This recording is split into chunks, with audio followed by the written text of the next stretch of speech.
Hi, I'm Mike Blaha, one of the co-founders of Fringe Management. And if you'd like to learn more about the amazing sketch comedy of Goldbaby at the Hollywood Fringe, watch on. Why did I fall in love with theater, and why did I feel the need to become part of that world? I was involved in theater in even back in junior high school and high school as an actor. And I kind of enjoyed the camaraderie of the theater world, and I still do. That's one of the big draws to me even today is, the community that's formed around a theater production or a festival. I really I think I was in a couple of plays in college, but I wasn't a drama guy or anything. I just happened to, stumble along. And then when I came out here, one of my best friends, who is to this day, one of my closest friends, more of a screenwriter, but at the time he was starting a theater company in Sun Valley up here in North Hollywood, California. And so the Gateway Repertory Company, it was called. And this friend of mine was the artistic director and asked me to come along as his associate artistic director, which I did. And I loved it. I mean, the sad part of the story is that it was being funded by an early sort of iteration of a tech billionaire, although he was not a billionaire, and it was this was 1989, so it was pre-internet, but he had made a ton of money from software or something, and he liked the theater, so he was basically sponsoring this company. He financed it. And then we found a play that we loved, and it was called Three and a Half Sisters. And it was a parody of Chekhov's Three Sisters. And it was brilliant. And it was written by a housewife on a farm in Iowa. And that's how she described herself. And she basically got up in the morning and helped her husband, milk the cows. And then she sat down and wrote plays in the afternoon. And she wrote this play, and we absolutely loved it. One of my great regrets is we've lost, I don't know where a copy is. It was before, you routinely saved a PDF on your file or whatever. So somewhere there's a play called Three and a Half Sisters that's amazing. And in any event, the guy pulled the plug like the week before we opened. And so that was you think that might have put me off of it, but it didn't. And then another very close friend basically called me out of the blue because he knew I was involved in that theater company and said, I have a friend of mine staying with me from London, and he's looking for some help in finding a theater for a play he wants to do here in LA. And so I met this guy, Nigel Miles Thomas, who is my business partner in Fringe Management today. And we hit it off. And that was really the start. That was around 1989, 1990. And that was kind of the start of my re-entry into the theater world. I produced a few things with Nigel here in LA, one in London, and then somewhere along the line, the Hong Kong Fringe got on my radar, and I went over to the Hong Kong Fringe and produced a play there. And then one of my entertainment clients, because my day job, I'm an entertainment lawyer, is more or less my day job, I guess. And one of my writer clients had a play that I went and saw that was an omnibus. It was 3 one-acts, basically. And one of the one-acts, I was amazed. I thought was brilliant. And it was called Runt. And we wound up taking that to Edinburgh in 2001. And it won a Fringe First, which is kind of like the Tony Awards there. So I got spoiled rotten because I thought, oh, this is easy. Bring a play and win an award. Well, that was the first and last Fringe First. We've come close a couple of times. We've won a bunch of other awards, but not that one. But anyway, so that was what solidified my theater, interest. It kind of grew out a little bit out of my entertainment law practice, but not really. It's independent now. In fact, I try not to mix the two. I want to stay on theater guy, producer, and lawyer over here.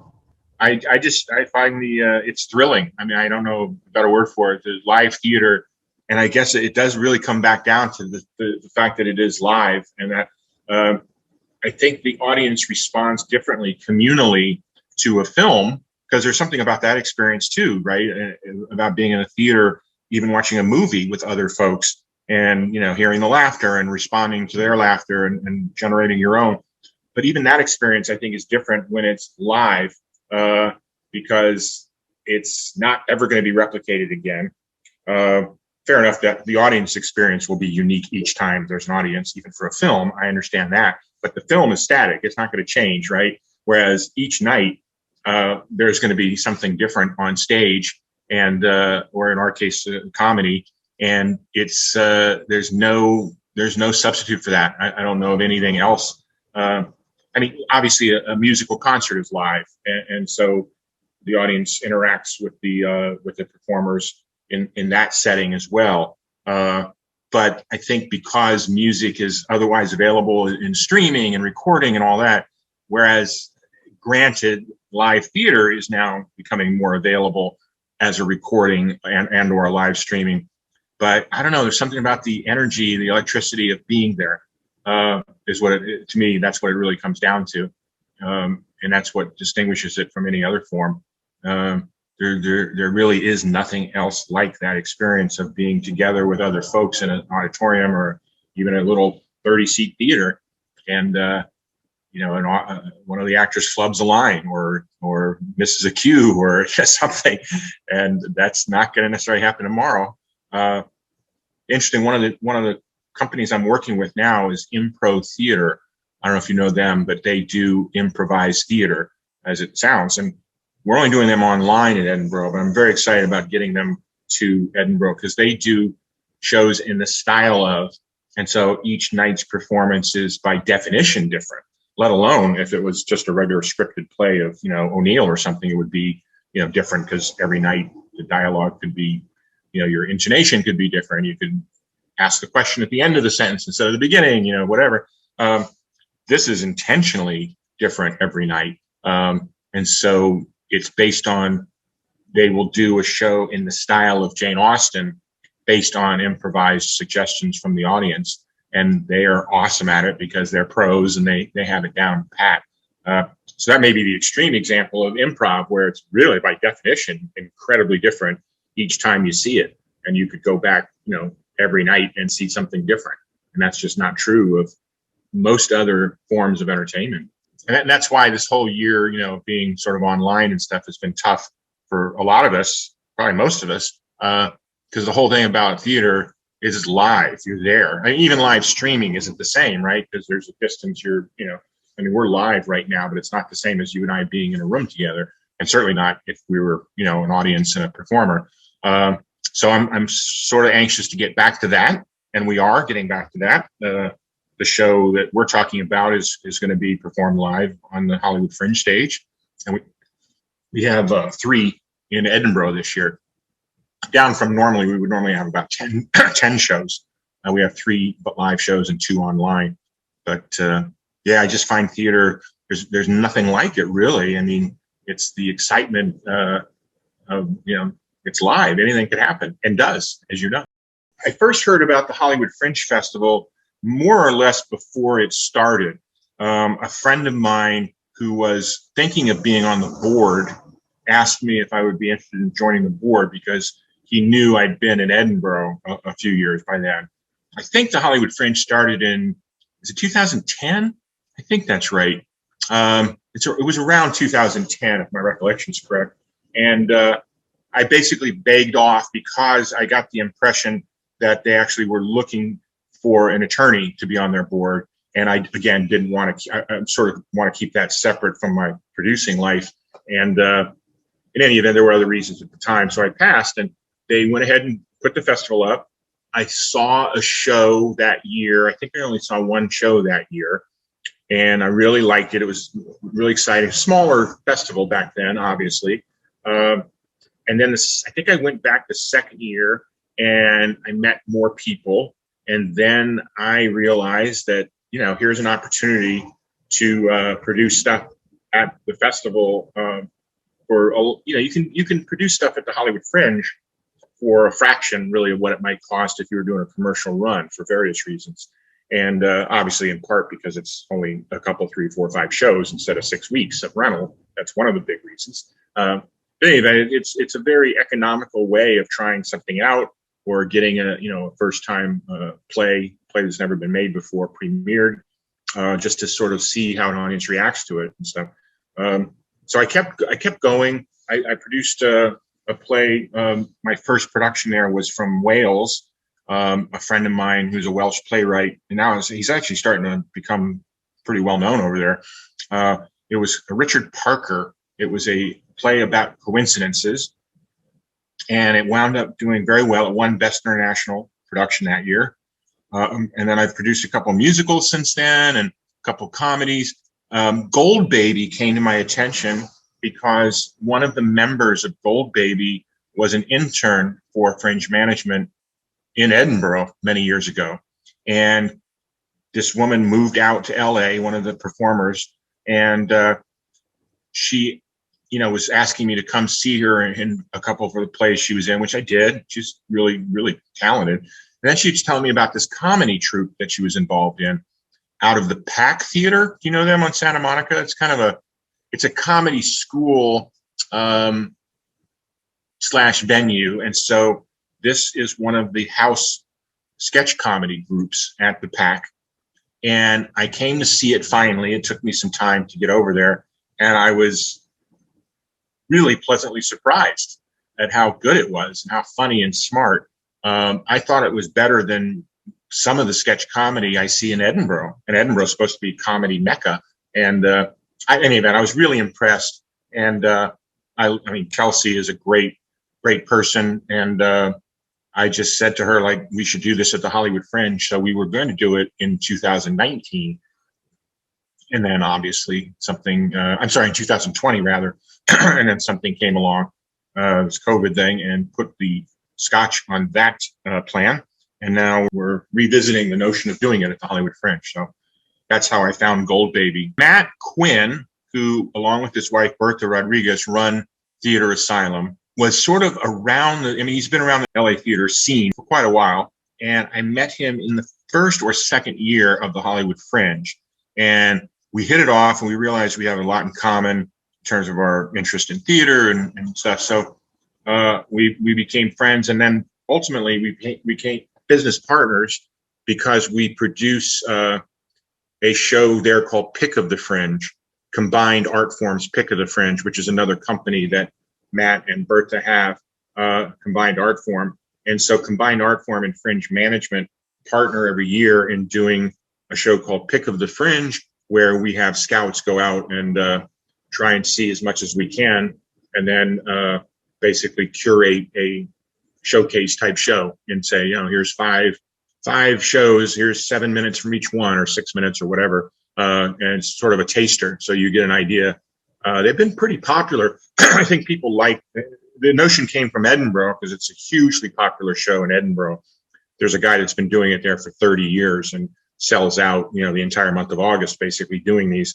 I think people it's a way to see, 5 different shows, admittedly only 5 minutes of each of those, but at least you get an idea. And obviously it's a teaser in hopes that you'll see that 5 minutes and then go buy a ticket to see the full show. So that's how I first met Matt. And then at some point I became aware, obviously early on, that he had Theater Asylum and he booked theaters as part of the Hollywood Fringe. So I've worked with them, I think, on like 5 shows before, maybe more, from the early days when he still owned that theater on Lillian Way, which is now the Broadwater. Matt didn't own it. I shouldn't say he owned it, but he was the booking manager for it. And I think my first time working with Theater Asylum was a show called Nigerian Spam Scam, which is a comedy about a true story about a guy who decided to engage one of those Nigerian emailers in an actual conversation that went on for like 2 years. In any event, that was at the studio, I think, at what used to be called the Lillian Way or whatever it was, the Elephant Theater. And then, it was a good experience. Matt's a pro when it comes to the Fringe, and we were going to use Theater Asylum last year when we did the show, and he was able to offer us a nice venue in the Stephanie Fury studio, and so we just stayed with what we knew and had good experience with. Goldbaby is a sketch comedy show, so it's interesting because I think there are people outside of the business and certainly outside of comedy that sometimes conflate sketch comedy with improv. And of course, they're 2 very different things. The easiest thing is to think of Saturday Night Live. or Second City Television or something like that. Those are sketches. Those are that's sketch comedy. And so Goldbaby is a cast of like 10 people that they're all writers as well as performers, in the sense that I think if anyone comes up with a great idea for a sketch, they get slotted in, and they just do what I personally think are very smart, kind of very funny. Obviously, that's kind of a prerequisite for comedy, and they're just very proficient twists on things, and pretty modern ideas, and not to the obviously sometimes it's cliche to talk about certain issues. I don't even know if there is a COVID sketch in this collection that they're going to do in August, but there may be. But they just have a really interesting sensibility that's just a little bit off kilter to what would be considered sort of mainstream comedy, I guess. There just always seems to be a twist or a different viewpoint, but it's also very nice. I mean, I know that sounds kind of silly when you talk about comedy, something being it's not mean-spirited sketch. So there are some sketches out there that are just very snarky and making fun of people, and I mean, comedy, that's part of what makes comedy successful, is people like taking down their heroes and whatnot. But this, don't get me wrong, I mean, there are sketches that they do that would sort of take a swipe at kind of some kind of precociousness, or not precocious. What's the word I'm looking for? I don't know. Any event, the point is that they do absolutely take on societal cliches and whatnot in the sketches. Don't get me wrong, but it's done with a good spirit and not meanness, and I like that, because I think there's enough vitriol out there without using it as a driver for your comedy. What we really would like the audience to get out of it, and I know this sounds facetious, but just a good time and laugh. It's a comedy, and we want people to really have a good time and laugh a lot. And if they think about what they're watching at the same time, not to suggest they're political or anything, it's not that, but just there are statements being made in some of the sketches about society and how people respond to others, etc.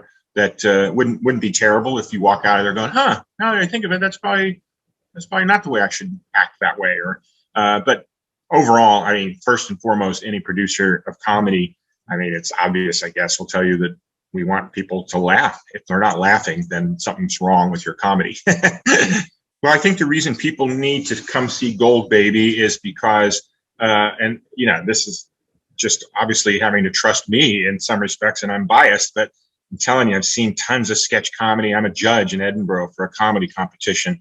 So, I mean, I've seen hundreds of comedy, acts, not that many sketch comedy, because, stand up and improv is probably more popular, but I've certainly seen plenty of sketch comedy, and this is right up there. It's really one of the better sketch comedy. All of the performers are really likable, and I just think there's something special about this group, and the way they approach it is different and worthwhile. And you won't be disappointed. I can't imagine anyone who likes comedy, and if they don't like comedy, they probably shouldn't be there to begin with. If they do, they're gonna be happy when they leave. They're not gonna be disappointed. It's a good night out. It's fun, high energy. It's quick. It's less than an hour. You'll get there, you'll laugh for a while, and you'll feel good. And that's a pretty good result right now. We're going to do what Theater Asylum's offered. Is you probably know, there was the original plan at the Hollywood Fringe was to just stream before we knew whether there were going to be any live performances indoors. So to the extent the question is, is it going to be both? Yes, but not all 3 shows. We're doing 3 shows live, and the last of those 3, it's a matinee, if I remember correctly, that will be streamed live as well. So there will be an opportunity to do both. I just want to see how it plays, and see, obviously, at some point, I would get more involved, which I have not yet been really, in making any kind of editorial selections of which comedy. I've seen them live twice. I've seen clips, obviously, of them also, And so I'm going to be just looking out for the strongest sketches that live on, that do well going forward. Like if something's particularly too timely, I'm not sure, I would want to keep that in the mix if it was something that was so specific about an event that happened this week, which obviously Saturday Night Live is very topical, and there, some of those sketches wouldn't really hold up as well in 5 years. I would love to take them to the Edinburgh Fringe Festival next year. That's a huge undertaking because it's a large cast. So there's a pretty big expense in terms of flights and accommodations. But, if they do well here, and I think they will, and they get a couple of really good reviews, then that makes it a lot easier to take them over to Edinburgh.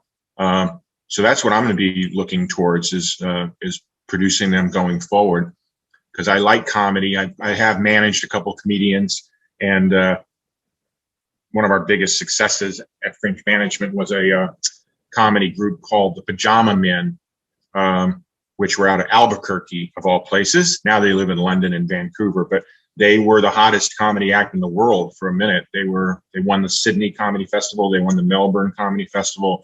They won the Times Double Act Award.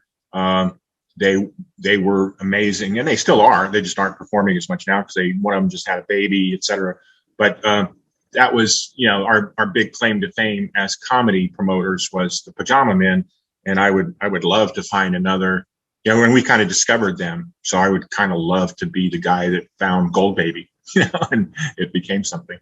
People should go to the live events as a way of celebrating the fact that we can, I guess, and it's permissible. I hope that doesn't change in the coming weeks, but right now, people are going to have to wear masks when they go inside, regardless of their vaccination status, and so that's not quite as open as we were hoping, but you can go out and still enjoy live theater. And if you, unfortunately, because of where we are with the Delta variant, have to wear a mask while you do that, so be it. But I think it's a good citizen move, because the Hollywood Fringe is incredibly diverse. I mean, it's part of their mission to put a lot of diverse material out there and be really inclusive and give everyone a voice.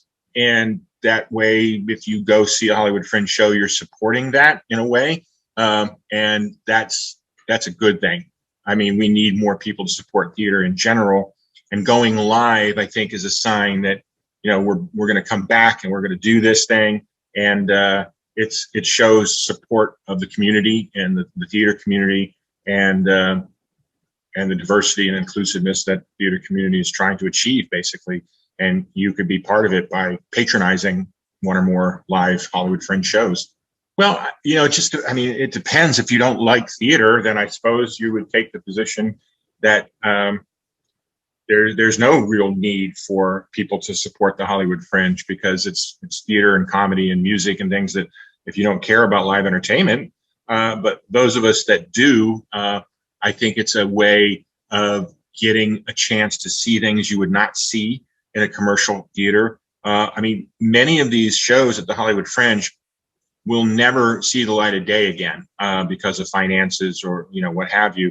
And this is an opportunity to see things. And it's been amazing, the kind of shows that have been at the Hollywood Fringe. People with autism have done shows. People with other disabilities have done shows.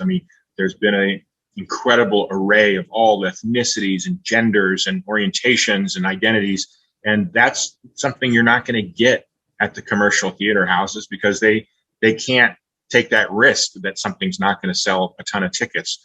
Whereas the Hollywood Fringe, you can put up a show relatively cheaply, and somebody like me, might be able to take the risk of putting up a few $100s or whatever and not necessarily getting it back, just because we love theater and think it's important. And I think the audience hopefully will come along with that and have the same attitude. That's the main thing. At Fringe Festival, you're just going to see stuff that you're not going to see otherwise. If there was no Hollywood Fringe, many of those voices would not have an outlet and would not be heard. And this way they are. I think the reason why local theaters are important is, again, it just presupposes that all of us feel theater is important. or we wouldn't even be having this conversation, right? I mean, if you take that as a given, which I do, that theater, because it has a history of taking on difficult subjects and being a way for people that are not necessarily, have privilege to get their word out and put the word out. That's local theater. That's what it's going to be. And that's true whether it's Los Angeles or Kansas City or, I was on a call earlier with some folks. One of them was a producer outside of Atlanta, and another one was a little theater outside of Dallas. And they are, the lifeblood for their community in a lot of ways, certainly for live entertainment and for the arts. And I think there's a lot of those stories out there that there are little local theaters. It may be not, high end professional level, but the passion certainly is there, and they're bringing stuff to their community that's important, and producing things that need to be heard. And that's a local thing. There's no way around that. It's a neighborhood, kind of thing. You go to your neighborhood bar because you want to support the neighborhood, neighborhood tavern succeeding. That's the same thing with theater. You go to your neighborhood theater. If you live in Silver Lake, you should go to the Sacred Fools used to be in Silver Lake. So if you lived in Silver Lake, you would go to the Sacred Fools. Now, obviously, there's Theater Row. There's NoHo Arts District. There are all these little sort of pockets of theaters out there, and it supports the economy. It supports the actors that need work and the stage managers, and it's an employment vehicle as well. It helps the economy, and I think it helps the culture because it just basically gives outlets for a lot of folks that wouldn't have it otherwise. And I can absolutely tell you there are restaurants along Santa Monica and on Vine in Hollywood. Their sales go crazy during the Hollywood Fringe. And I assume they're okay during the rest of the year. They wouldn't be open, but they make a lot more money during the Fringe Festival. And Theater Row in Hollywood, or West Hollywood, there are however many theaters between Vine and, or actually even east of Vine. So you go, let's say Western, all the way into West Hollywood. There's a ton of theaters, and when there's a successful show and you're selling a lot of tickets, the cafe next door, the bar around the corner, all make more money as a result of that. It's the same engine, economic engine generator as any other event that brings people together. Maybe at a smaller scale, but I'm sure these, little coffee shop that all of a sudden has 10 extra customers a night, that's significant. That adds quite a bit to the bottom line. And there's plenty of that along, I know, like El Portal in North Hollywood on Lankershim. There's a couple of restaurants around there that I think would probably not have as easy a go of it without the El Portal in their neighborhood, because that's a few hundred seats and people come in. If there's a hit show, they got to go somewhere to have a sandwich or a cup of coffee or a drink or whatever. I think they're amazing, and I wasn't expecting to think that way when I went to see them. I thought I was basically satisfying an obligation I had to a friend of mine, right? A friend says, "Oh, come see my play." And if you don't know anything about them, or if they're a new actor, you're like, "Oh boy, this is going to be a chore." And then when it's not, and it's really good, it's amazing. It's a wonderful thing. That night when I first saw Goldbaby, I was like, "What in the hell's wrong with me?" That took me 6 months to take her up on the offer to come see them, because I laughed a lot. And as we said earlier, that's pretty much the sine qua non of comedy. And so, all I can say is that people don't know me or how many shows I've seen or what my taste is or any of those things. But I just leave you with this, that they are heads and shoulders above a lot of the stuff that's out there. And so it's going to be a relatively inexpensive night out for two people, $20, and you get to see some really good comedy. And if you don't like it, then I guess you'll tell us in the reviews on the Hollywood Fringe page or whatever. But I think most people that are interested in comedy are going to have a really, really fun evening. The thing is, it's HollywoodFringe.org is the website. and the name of the show is Goldbaby with one word. So yeah, go out and buy your tickets. I mean, Stephanie Fury is only like 50 seats, and so it's definitely conceivable that we will sell out one or more of the shows. I hope so. Not so much financially, although that's nice too, but just to show, I want there to be a full audience, because man, there's nothing like it.